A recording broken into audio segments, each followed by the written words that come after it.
Һаумыһығыҙ, эфирда яңылыҡтарҙың сираттағы сығарылышы. Студияла Альмира Ишҡуатова, сығарылыш хаҡында ҡыҫҡаса. Йәш быуынға нәсихәт, тыуған яҡта өйрәнеү китапханаһында тыл ветерандары менән осрашыу үтте. Таҙа Һаҡмар, экология йылына бағышланған акцияға йылға буйында урынлашҡан барлыҡ ауыл биләмәләре ҡушылды. Башҡортостандың Әбйәлил, Баймаҡ, Йылайыр һәм Хәйбулла райондарында Таҙа Һаҡмар акцияһы иғлан ителде.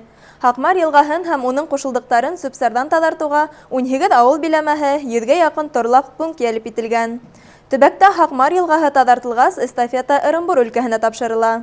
Атайсал төбәк баҫмаһы журналистары күтәреп сыҡҡан сара тураһында тулыраҡ киләһе яҙмала. Йырҙарҙа данланған Һаҡмар йылғаһының яр буйҙарын таҙартыу идеяһы менән Атайсал төбәк гәзитенең даими уҡыусыһы Фәйзрахман Усманов сығыш яһай. Мөхәрриәт был изге эште күтәреп ала һәм ул март айында Сиба институтында үткән Бөтә Рәсәй ғилми-ғәмәли конференцияла киң ҡатлам ғалимдарға, студенттарға тәҡдим ителә. Һөҙөмтәле экологик акция үткәреү идеяһы район башлыҡтары, ҡоролтай һәм хатта тәбиғәттән файҙаланыу һәм экология министрлығы кимәленә сыға. Тәүгеләрҙән булып изге эште Әбйәлилдәр башлай. Һаҡмар беҙҙең районда башлана.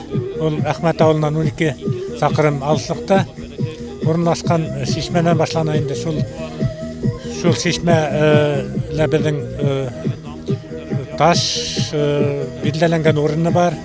Оның инештең урыны, унда беҙ өмәне июнь башында үткәрергә уйлайбыҙ инде. Әле пока үтерлек түгел, но хәҙерге ваҡытта үҙебеҙҙең Баймаҡ границаһына тиклем беҙ өмә белән таҙартып сыҡтыҡ. Ошо көндәрҙә экологик акция үткәреү эстафетаһы тантаналы шарттарҙа Баймаҡтарға тапшырылды. Улар эстафета тапшырылғанға тиклем үк йылға буйҙарын сүп-сарҙан таҙарта башлаған. Һаҡмар йылғаһы республиканың 4 районы биләмәһенән аға. Был изге башланғысты яҡын арала Йылайыр һәм Хәйбуллалар да күтәреп аласаҡ. Артабан эстафета Ырымбур өлкәһенә тапшырыла. Әйтергә кәрәк, Әбйәлил районы Әхмәт ауылында Кескәй шишмәнән башланға салған Һаҡмар Ырымбурҙа мул һыулы йылғаға әүерелә. Уның яр буйҙарында балалар лагерҙары, ял йорттары урынлашҡан. Ойоштороусылар әйтеүенсә, экология йылында экологик акция Һаҡмар йылғаһы менән генә сикләнеп ҡалмаясаҡ. Урал аръяғында аҡҡан Таналыҡ, Йылайыр, Оло Ҡыҙыл йылғалары буйында ла дәррәү өмәләр үтәсәк. Альмира Ишҡуатова, Айгөл Хәмитова, Алик Ҡадыров, Любовь Карпова, Яңылыҡтар хеҙмәте. Һуғыш тигән һүҙҙе ишетеү менән үк өҙөлгән ғүмерҙәр, емерелгән яҙмыштар, йәтимлек күҙ алдына баҫа. Бындай мәхшәрҙе үҙ күҙҙәре менән күргәндәр уны бер ҡасан да онота алмай. Был йылдар уларҙың күңелдәрендә мәңгелеккә уйылып ҡалған. Тыуған яҡта өйрәнеү китапханаһы хеҙмәткәрҙәре ойоштырылған фәһемле осрашыуҙа тыл ветерандары үҙ хәтирәләре менән бүлеште. Ауыр йылдар тураһындағы хәтирәләр, күңел түренән сығып ҡағыҙ битенә төшкән шиғри юлдар. Мәктәп уҡыусылары менән осрашыуға килгән тыл һәм хеҙмәт ветерандары Зөһрә Ғәлләм ҡыҙы Айтбаева менән Файзылйан Яноҙаҡ улы Сәлимов үҙҙәре үткән ауыр тормош юлын ҡурҡыныс төш кеүек хәтергә ала. Самарскийҙа уҡыным, шоферлыҡҡа, комбайнға, 47-нсе йыл, комсомолға төшөптөм, принимать иттеләр, 56-нсы йыл партияға, ана был тиклем әле мин коммунист.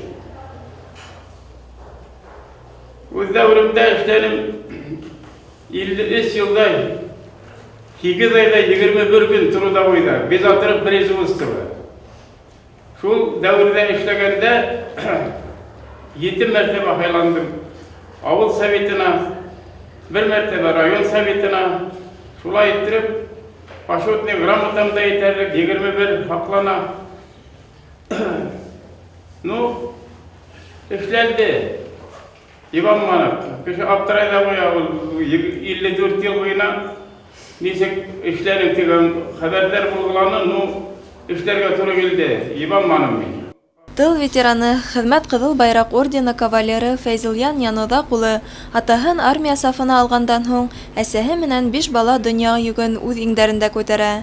Зөһрә Ғәлләм ҡыҙының да бала сағы һәм йәшлек йылдары ауыр осорға тура килеүенә ҡарамаҫтан, үҙ тырышлығы менән һәр саҡ уҡыуға, белем алыуға ынтыла. Ауыр тормошто беҙ ныҡ күрҙек. Мына яшьләргә теләр инем мин. Хәзерге тормыш шул тиклем матур ул, мин узмак дип әйтер инем.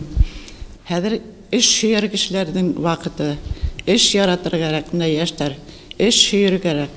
Хәзердән һез үзегезнең киләсәк тормышыгызга әзерләргә тиешкә үзегезне. Һез иң беренче һезне ашатып, эсергән, һезгә якты дөнья бүләк иткән әсәләрегезне кайгыга алмас кирәк, уларны куандырыр кирәк, тормышты яратыр кирәк, эш һөйүчән булыр кирәк. Эш һөйгән генә кеше бәхетле була ала.